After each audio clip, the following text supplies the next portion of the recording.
Hello friends, welcome back to bio world. आज हम लोग डिस्कस करेंगे sexual reproduction of flowering plants के कुछ इम्पॉर्टेंट क्वेश्चन। और 2026 की सभी क्लासेस बायो वर्ल्ड ऐप पे शुरू हो चुकी हैं।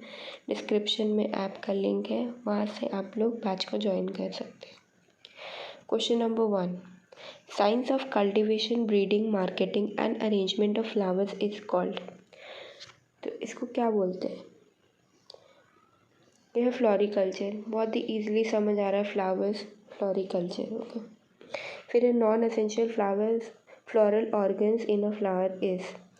तो दो टाइप का फ्लोरल ऑर्गन्स मिलेंगे, एक एसेंशियल और एक नॉन एसेंशियल। तो एसेंशियल कौन सा हो गया? एसेंशियल हो गया एंड्रोशियम और गाइनोशियम, है ना। एंड्रोशियम और गाइनोशियम हो गया। और नॉन एसेंशियल क्या हो गया? सेपल्स एंड पेटल्स, ठीक है। अब बोल रहा है question number 3, a dithecous anther consist of dash microsporangia dash in each lobe. तो माइक्रोस्पोरांजिया कितने होंगे? ऐसे करके बुक में एक डायग्राम मिलेगा, ठीक है। ये क्या हो गया? सर्कुलर स्ट्रक्चर्स, ये माइक्रोस्पोरांजिया, ठीक है, माइक्रोस्पोरांजिया। और इस टाइप का एंथर में एक डायग्राम मिलता है। तो कितने लोब हुए? 1 और 2। और माइक्रोस्पोरांजिया कितना हुआ? 1 2 3 4। तो माइक्रोस्पोरांजिया कितना हो जाएगा? 4। लोब कितना हो जाएगा? 2। तो आंसर हो जाएगा ऑप्शन नंबर ए। अब है एंथर इज जनरली, अभी हम लोग डिस्कस किए थे। माइक्रोस्पोरांजिया कितना होता है? 4। तो एंथर इज जनरली टेट्रास्पोरांजिएट। फिर है the anther wall consist of 4 wall layers. इसका एक सिंपल से याद रखेंगे, EMT, ताकि कन्फ्यूजन ना। हम लोग को पता है आउटर वाला मोस्टली एपिडर्मिस ही होता है। तो आउटर वाला एपिडर्मिस, फिर हो गया एंडोथीशियम, फिर हो गया मिडल लेयर और टेप्टम। ये सब का मोस्टली क्या कहते हैं, प्रोटेक्शन में काम होता है, ठीक है। और जो टेप्टम होता है ना, वो नरिशमेंट करता है, नरिश करता है,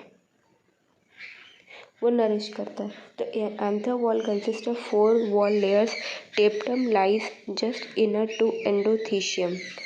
तो इसका आंसर क्या हो जाएगा? Option number A, tapetum lies just inner to endothecium. नहीं, ऐसा नहीं है। टेप्टम किसके इसका सही आंसर होगा tapetum lies just inner to middle layer, okay. फिर है option number B, middle layer lies between endothecium and tapetum, जो कि बिल्कुल सही है। जो मिडल लेयर है वो एंडोथीशियम और टेप्टम के बीच आता है। तो ये ऑप्शन नंबर बी सही हो गया। फिर endothecium lies inner to middle layer, नहीं, endothecium lies inner to epidermis, not middle layer. और फिर tapetum lies next to epidermis, नहीं, ठीक है, ऐसे करके नहीं होता। तो ऑप्शन नंबर बी हो गया। अब है how many polar mother cells should undergo meiotic division to produce 64 pollen grains. तो कितनी पोलर मदर सेल लगेगा, ठीक है, पोलर मदर सेल या पोलर मदर सेल लगेगा ताकि 64 पोलन ग्रेन हो सके। तो हम लोग कुछ टाइम पहले ही cell cycle cell division discuss किए। उसमें क्या बताए थे कि जो मियोटिक डिवीजन होता है उसमें जो भी पेरेंट सेल होता है ना, उसके 4 गुना आपको डिवीजन के बाद मिलेगा। तो अगर 64 है तो उसका 4 गुना करेंगे तब ना जाके 64 हुआ। तो एक्स सपोज था पहले, तो उसको इंटू किए 4 से, तो फिर 64 आता है। हम लोग सबको पता है 16 into 4 is equals to what? 64 होगा आंसर, ठीक है। तो इसीलिए 16 पोलन मदर सेल होने चाहिए ताकि मियोटिक डिवीजन के बाद 64 पोलन ग्रेन्स बने, ओके।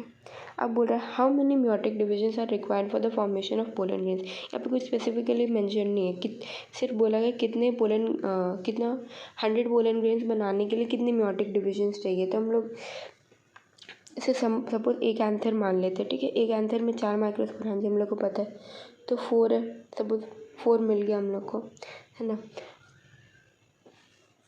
तो यहाँ पे 100 पोलन ग्रेन्स बनाने, तो क्या हो जाएगा?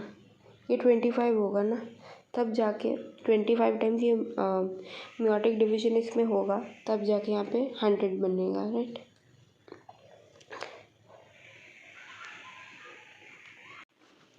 अब है question number 8, dash of the pollen grain divides to form 2 male gametes.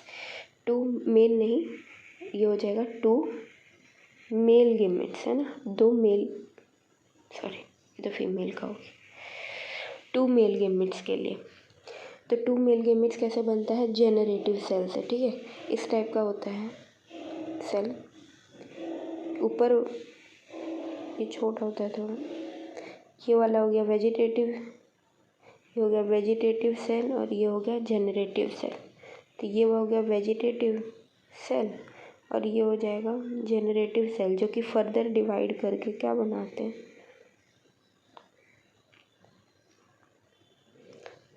दो सेल, ठीक है। तो जो वेजिटेटिव सेल होता है वो एबेंडेंट होता है, रिजर्व फूड मटेरियल होता है, जबकि जो जनरेटिव सेल होता है वो फर्दर 2 मेल गेमेट बनाएगा। तो ये जो होता है ना उसको 2 सेल स्टेज बोलते हैं, ये जो स्टेज है उसको बोलेंगे 2 सेल स्टेज। और ये क्या होता है, 3 सेल स्टेज। जो 60% एंजियोस्पर्म शेड करते हैं 2 सेल स्टेज में और 40% एंजियोस्पर्म शेड करते हैं 3 सेल स्टेज में, है ना। फिर है cells that found in a pollen grain when it is shed at 3 cell stage. तो 3 सेल स्टेज में क्या होगा, तो अभी हम लोग डिस्कस किए कि 3 सेल स्टेज में एक यहाँ पे क्या हो रहा है, एक वेजिटेटिव सेल है और इधर 2 मेल गेमेट है, नीचे वाले में 2 मेल गेमेट है। तो आंसर क्या हो जाएगा इसका, 1 वेजिटेटिव सेल, एक second, 1 vegetative cell and 2 male gametes, right, option number B. फिर the filiform apparatus is present in synergids. फिर what is the function of filiform apparatus in an angiospermic embryo sac. कितना क्या काम होता है, इसका काम होता है गाइड करना पोलन ट्यूब को इनटू अ सिनर्जिड। फिर in angiosperm the type of embryo sac, कौन सा एम्ब्रियो सैक होता है, 8 न्यूक्लिएटेड 7 सेल। काफ़ी फेमस क्वेश्चन भी है और काफ़ी इंपॉर्टेंट भी है, ठीक है। फिर स्पाइनी और sticky pollen grains are large attractively colored with well developed nectaries are N।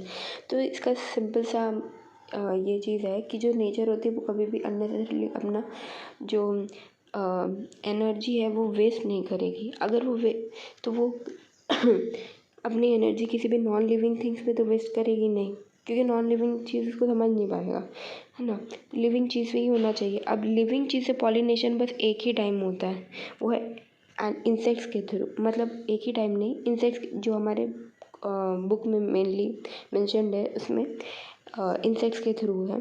तो एंटिमोफिली जो होता है वो इंसेक्ट्स के थ्रू होता है।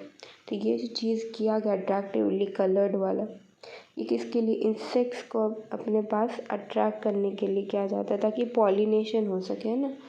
तो इसका आंसर हो जाएगा एंटिमोफिली, स्पेलिंग थोड़ा गलत है, एंटिमोफिली होगा, ठीक है। फिर है in dash condition both male and female flowers are borne on same plant and an example of such plant is dash. तो क्या होता है इसका आंसर, तो बोला गया है ऐसा प्लांट जिसमें मेल और फीमेल फ्लावर्स दोनों होंगे, ठीक है, और ऐसा प्लांट का एग्जाम्पल बताओ। तो ऐसा जैसे कि मोनोइशियस का मतलब क्या है, मोनो मतलब एक और घर मतलब ईशियस मतलब घर होता है, तो एक घर, इसका मतलब एक घर में ही मेल फ्लावर भी है और फीमेल फ्लावर भी है। तो इसका आंसर हो जाएगा मोनोइशियस और इसका एग्जाम्पल क्या हो जाएगा, cucurbit. The total number of nuclei involved in double fertilization in angiosperms are। तो टोटल नंबर ऑफ न्यूक्लिया क्या होगा डबल फर्टिलाइजेशन में इन एंजियोस्पर्म। तो फर्स्ट स्टेप क्या है, एक मेल गेमेट आएगा और फिर एक फीमेल गेमेट आएगा, दोनों फ्यूज़ करके क्या बना देंगे, जाइगोट। दूसरा क्या होता है, फिर एक मेल गेमेट आता है और जो पोलर न्यूक्लियाई होता है ना, पोलर न्यूक्लियाई, राइटिंग बहुत गंदा, पोलर न्यूक्लियाई, इसमें 2 न्यूक्लियस होते हैं, तो फिर ये फ्यूज़ करके बनाता है प्राइमरी एंडोस्पर्म न्यूक्लियस, PEN, है ना, PEN बनाता है। तो यहाँ पे कितने न्यूक्लियस इन्वॉल्व हुए, 1 2 3, और यहाँ पोलर न्यूक्लियाई में होता है 2, तो फिर यहाँ पे और 2 मिला देंगे, 3 + 2 5। तो टोटल जो न्यूक्लियाई इन्वॉल्व होते हैं डबल फर्टिलाइजेशन में in angiosperm it is 5, okay. Given below are the events observed in an artificial hybridization programme. तो इसमें क्या होता है, फर्स्ट स्टेप कि सबसे पहले हम लोग क्या करेंगे, सिलेक्शन ऑफ पेरेंट्स करेंगे कौन सा बेटर है, ठीक है। फिर हम लोग क्या करेंगे, जो मेल पार्ट है इसका एंड्रोशियम वाला, उसको हटा देंगे। उस प्रोसेस, उस चीज़ को क्या बोलते हैं, इमास्कुलेशन बोलते हैं, वो कर दिए। अब फिर क्या करेंगे, उसको बैगिंग कर देंगे ताकि अनवांटेड पोलन आके उसके साथ फ्यूज़ ना कर जाए ना, जो फीमेल गैमेट उसके साथ फ्यूज़ ना कर जाए, इसलिए बैगिंग कर देते हैं हम लोग, ठीक है। फिर क्या करेंगे, कलेक्ट करेंगे pollen grain from the male parent, जो भी डिजायर्ड हम लोग का पोलन ग्रेन है वो ले लेंगे और फिर डस्ट कर देंगे उस पोलन को स्टिग्मा में, फिर वापस से रीबैगिंग कर देंगे।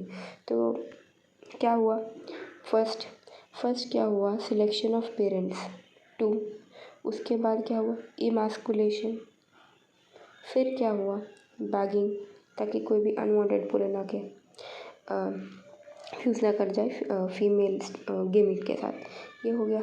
फिर collecting the pollen grains from male parent, ये, फिर dusting the pollen on stigma, और फिर हो गया रीबैगिंग 1 नंबर।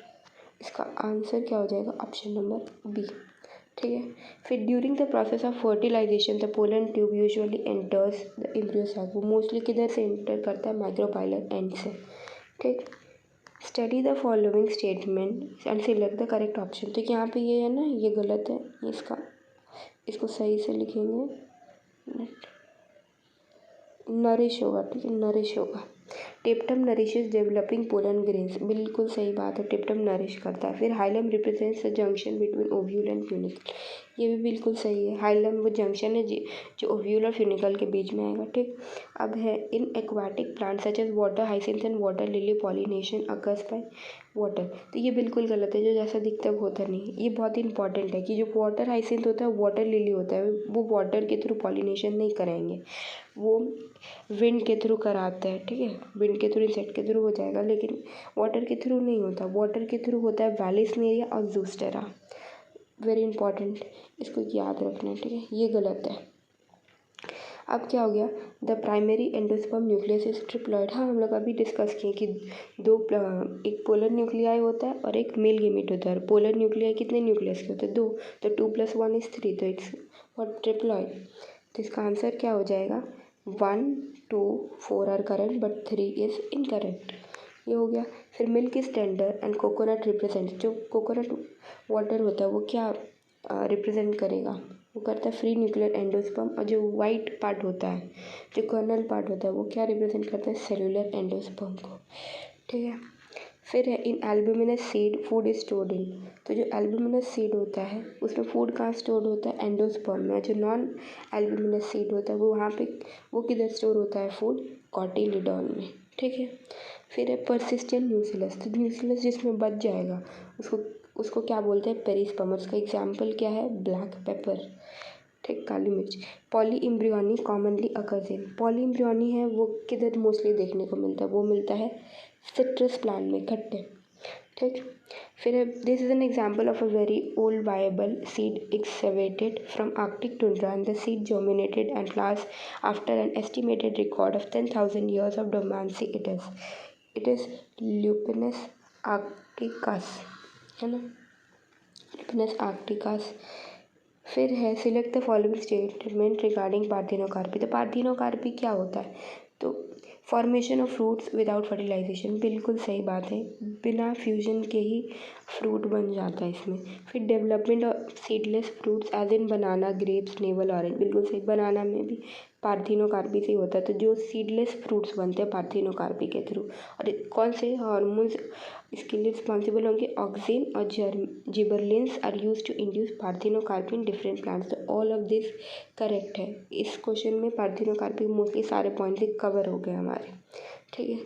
फिर identify the wrong statement regarding the post fertilization, तो ovary wall develops into pericarp, हाँ बिल्कुल सही है, वो जो ओवरी वॉल होता है वो डेवलप कर जाता है पेरिकार्प में। जो ओव्यूल होता है यहाँ पे, the outer integument of ovule develops into tegmen, गलत है, ठीक है। बाहर वाला होता है टेस्टा, आउटर इंटेग्यूमेंट इज टेस्टा, और अंदर वाला होता है टेगमेंट, तो इधर क्या लिखा हुआ है, outer, no it's not outer, it's inner, तो इसका आंसर रॉन्ग वाला ये हो गया। The fusion nucleus triple fusion develops in endosperm. हाँ, PEN वही तो हम लोग बोले थे, ट्रिपल फ्यूजन ही हो गया वो। 2 + 1 3 develops into PEN primary endosperm nucleus. Endosperm भी मोस्ट बोल देते हैं इसको, तो एंडोस्पर्म ये भी सही है। और the ovule develops into SIDA, ये भी सही है। तो इसका आंसर क्या, क्वेश्चन नंबर 25, इट्स बी, क्योंकि आउटर इंटेग्यूमेंट टेस्टा होता है, ना कि टेगमेन। तो अब से आपको सारे क्वेश्चन समझ आ गए होंगे। अगर कोई दिक्कत हो तो आप कमेंट करें। 2026 की सभी क्लासेस बायोवर्ल्ड ऐप पे शुरू हो चुकी है। डिस्क्रिप्शन में ऐप का लिंक है, वहाँ से डाउनलोड करके आप लोग बैच को ज्वाइन करें। ठीक है, हैव अ नाइस डे।